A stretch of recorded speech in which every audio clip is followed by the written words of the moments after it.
Welcome back to The Wise Cut. Today, we're digging into the financial rules from Rich Dad, Poor Dad, the principles that supposedly create a massive divide between the wealthy and, well, everyone else.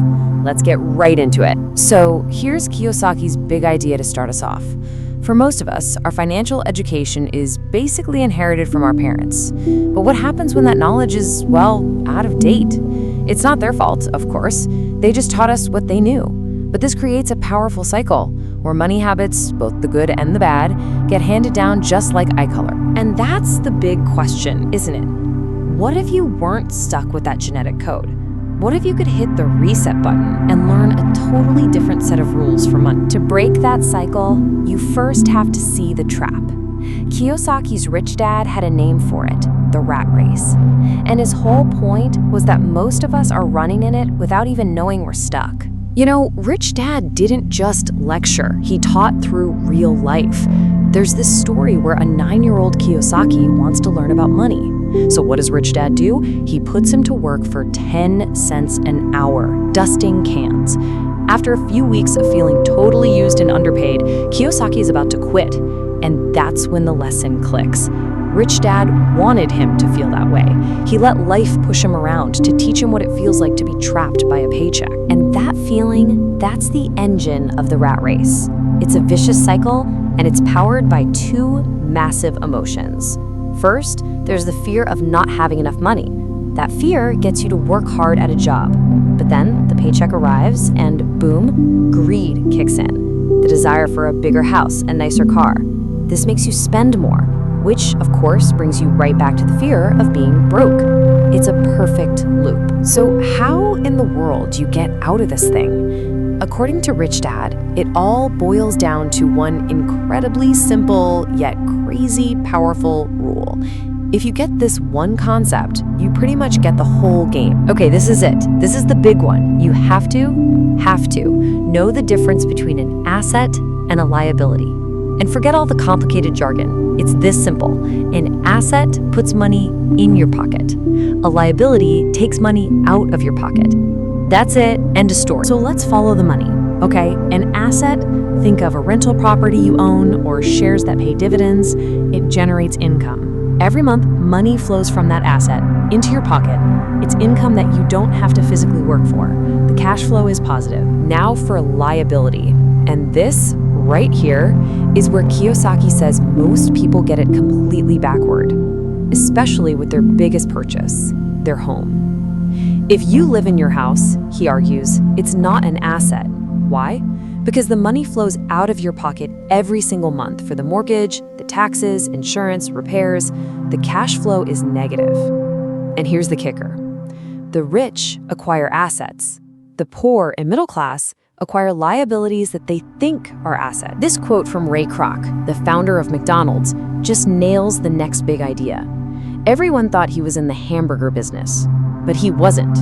His real business was real estate. The burgers were just the engine that paid for his true assets, the prime real estate corners that the franchises were built on. This teaches a massive lesson. Your profession is not your business. Your job pays the bills. Your business is what builds your wealth. So the big takeaway here is to mind your own business. And your business is your asset column. It's all about buying these things right here. Stuff that makes you money even when you're sleeping.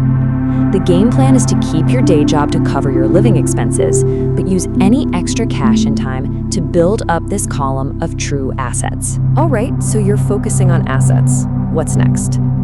This is where you start leveraging financial knowledge to play a totally different game than everyone else. Now, according to the book, here's how the rules of the game got a little twisted. The income tax was originally introduced as a tax on the wealthy.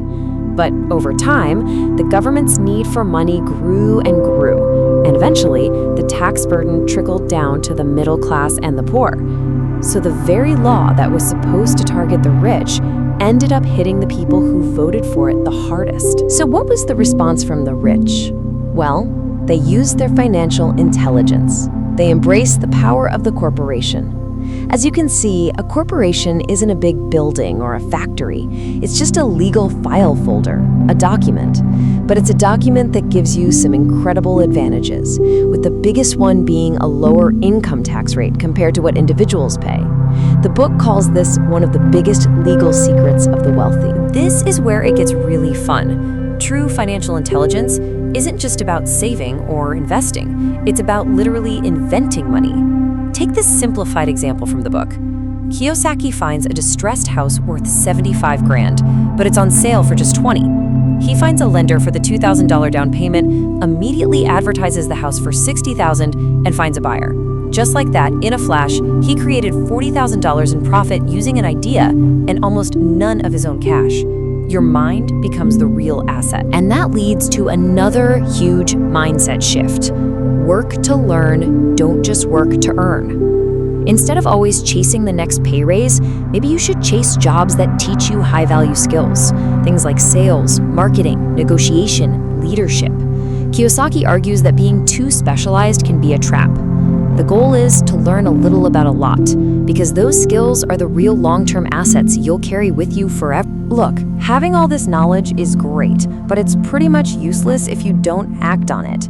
So this last section is all about the biggest hurdles of all, the ones inside your own mind that stop most people dead in their tracks. Kiyosaki says that even if you know what to do, there are 4 main roadblocks that will hold you back: fear, cynicism, laziness, and bad habits. Let's tackle them one by one. First up, fear. Everyone is afraid of losing money. I mean, who isn't? But the difference is how you handle it. Most people play the game not to lose. They're so scared of losing that they only make super safe moves, which means they never get big wins. The rich, he says, play to win. They understand that losing is just part of the process of winning. You have to be willing to take smart, calculated risks to get those huge rewards. Next is cynicism. You know, that little voice of doubt that just kills all momentum. You hear about a great real estate deal and bam, the cynic says, yeah, but I don't want to fix toilets. And that one thought just shuts down your brain. A winner doesn't do that. A winner analyzes. They ask, okay, how can I buy this place and hire an amazing property manager so I never even have to think about a toilet? It really just boils down to this simple phrase. Cynics criticize, but winners analyze. Criticism is easy and it leads nowhere.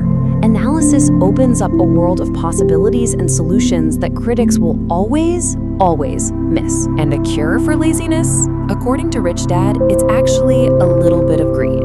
Not the nasty kind, but the simple desire for a better life. When you see something you want, the lazy reaction is to say, I can't afford it. That's a mental shutdown. It's a statement. But if you flip it into a question, how can I afford it?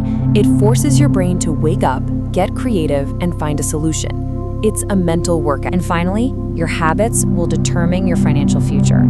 Poor Dad's habit was to pay his bills first, and then, if anything was left, he'd pay himself. Of course, there was almost never anything left. Rich Dad did the exact opposite. He paid himself first. He bought his assets before he paid a single bill. Now, that created a ton of pressure, right? The government, his creditors, but it starts screaming for their money. But that pressure forced him to be creative and find new ways to make money, making him smarter and stronger in the process. And we'll leave you with the book's true definition of wealth. It's not a number in a bank account, it's time. Wealth is measured by this one simple question. If you stopped working today, how many days could you survive? The answer to that question, that's your real wealth. And figuring that out is the first step towards true freedom. Thanks for tuning in.